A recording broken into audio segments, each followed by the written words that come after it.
ଯୁଦ୍ଧ ଭିତରେ କିମ୍ଙ୍କର ଏଣ୍ଟ୍ରି, ଭୟଙ୍କର ମିସାଇଲ୍ ଆଟାକ୍, ବିଶ୍ୱରେ ପଡ଼ିଲା ଚହଳ।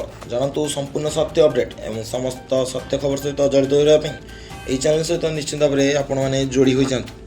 ହଁ ଆଜ୍ଞା, ଗୋଟିଏ ପଟେ ମଧ୍ୟପ୍ରାଚ୍ୟରେ ଇରାନ, ଆମେରିକା ଏବଂ ଇସ୍ରାଏଲ୍ ସହିତ ଜଡ଼ିତ ବିବାଦ ଏକ ଭୟଙ୍କର ମୋଡ଼ ନେଇଛି। ଏହି ସମୟରେ ଏସିଆର ଅନ୍ୟ ଏକ ଭାଗରେ ଯୁଦ୍ଧର ଏକ ମଇଦାନ ସୃଷ୍ଟି ହୋଇଛି। ଜାପାନର ପ୍ରଧାନମନ୍ତ୍ରୀ ଏକ୍ସରେ ଘୋଷଣା କରିଥିଲେ ଯେ ଉତ୍ତର କୋରିଆ ସମ୍ଭବତଃ ଏକ ବାଲିଷ୍ଟିକ୍ କ୍ଷେପଣାସ୍ତ୍ର ନିକ୍ଷେପ କରିଛି।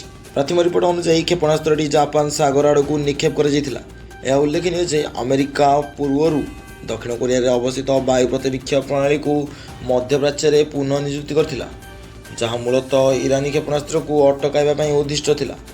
ଯଦି ଉତ୍ତର କୋରିଆ ଏହି ସମୟରେ ଦକ୍ଷିଣ କୋରିଆ ବିରୁଦ୍ଧରେ କୌଣସି ମିଶନ ଆରମ୍ଭ କରେ, ତେବେ ପରିଣାମ ଭୟଙ୍କର ହୋଇପାରେ। ଜାପାନର ପ୍ରତିରକ୍ଷା ମନ୍ତ୍ରଣାଳୟ ଏକ୍ସରେ ପୋଷ୍ଟ କରିଛି, ଉତ୍ତର କୋରିଆରେ ଏକ ବାଲିଷ୍ଟିକ୍ କ୍ଷେପଣାସ୍ତ୍ର ନିକ୍ଷେପ କରାଯାଇଛି। ପରବର୍ତ୍ତୀ ଅପଡେଟ୍ରେ ମନ୍ତ୍ରଣାଳୟ ଆହୁରି କହିଛି ଯେ କ୍ଷେପଣାସ୍ତ୍ର ପୂର୍ବରୁ ଅବତରଣ କରିସାରିଛି ବୋଲି ବିଶ୍ୱାସ କରାଯାଉଛି।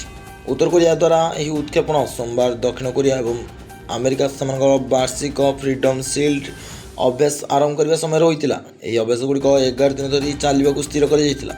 ଉତ୍ତର କୋରିଆ ଦୀର୍ଘ ସମୟ ଧରି ସହଯୋଗୀ ରାଷ୍ଟ୍ରଗୁଡ଼ିକ ଦ୍ୱାରା କରାଯାଇଥିବା ଏହି ମିଳିତ ସାମରିକ ଅଭ୍ୟାସଗୁଡ଼ିକୁ ସମାଲୋଚନା କରିଆସିଛି।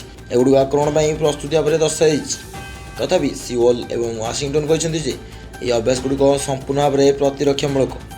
ଏହି ସପ୍ତାହର ଆରମ୍ଭରେ ଉତ୍ତର କୋରିଆ ନେତା କିମ୍ ଜୋଙ୍ଗ ଉନ୍ଙ୍କ ପ୍ରଭାବଶାଳୀ ଭଉଣୀ କିମ୍ ୟୋ ଜଙ୍ଗ ଏହି ଚାଲିଥିବା ସାମରିକ ଅଭ୍ୟାସକୁ ନିନ୍ଦା କରିଥିଲେ ଏବଂ ଅକଳ୍ପନୀୟ ଭୟଙ୍କର ପରିଣାମ ବିଷୟରେ ଚେତାବନୀ ଦେଇଥିଲେ। ପିଓଙ୍ଗୟାଙ୍ଗର ସରକାରୀ ଗଣମାଧ୍ୟମ ଅନୁଯାୟୀ ଉତ୍ତର କୋରିଆ ସମ୍ପ୍ରତି ବିଧ୍ୱଂସକ ଚୋ ହ୍ୱେନ୍ରୁ ନିକ୍ଷେପ କରାଯାଇଥିବା ରଣନୈତିକ କ୍ରୁଜ୍ କ୍ଷେପଣାସ୍ତ୍ରର ପରୀକ୍ଷଣ କରିଥିଲା। ଏହି ଅଭ୍ୟାସ ସମୟରେ ଉତ୍ତର କୋରିଆ ନେତା ଦେଶର ଶକ୍ତିଶାଳୀ ଏବଂ ନିର୍ଭରଯୋଗ୍ୟ ପରମାଣୁ ପ୍ରତିରୋଧ କ୍ଷମତାକୁ ବଜାୟ ରଖିବା ଏବଂ ବିସ୍ତାର କରିବାର ଆବଶ୍ୟକତା ଉପରେ ଗୁରୁତ୍ୱାରୋପ କରିଥିଲେ। ଉତ୍ତର କୋରିଆ ଶେଷ ଥର ପାଇଁ ଜାନୁଆରୀ 27 ତାରିଖରେ ପୂର୍ବ ସାଗର ଆଡ଼କୁ ଅନେକ କ୍ଷୁଦ୍ର ଦୂରଗାମୀ ବାଲିଷ୍ଟିକ୍ କ୍ଷେପଣାସ୍ତ୍ର ନିକ୍ଷେପ କରିଥିଲା। ସେ କହିଥିଲେ ଯେ ଏହାର ଉଦ୍ଦେଶ୍ୟ ଏକ ନୂତନ ବଡ଼ calibre multiple rocket launcher system ପରୀକ୍ଷଣ କରିବା। ଦର୍ଶକ ବନ୍ଧୁ, ଆମେ ଦେଖାବା ଅନ୍ୟ ଖବର ସହିତ। ସେ ସମୟ ଯାଏଁ ବିଦାୟ ଦିଅନ୍ତୁ ଏହି ଖବରରୁ। ରହୁଛି, ନମସ୍କାର, ଜୟ ଜଗନ୍ନାଥ, ଜୟ ହିନ୍ଦ।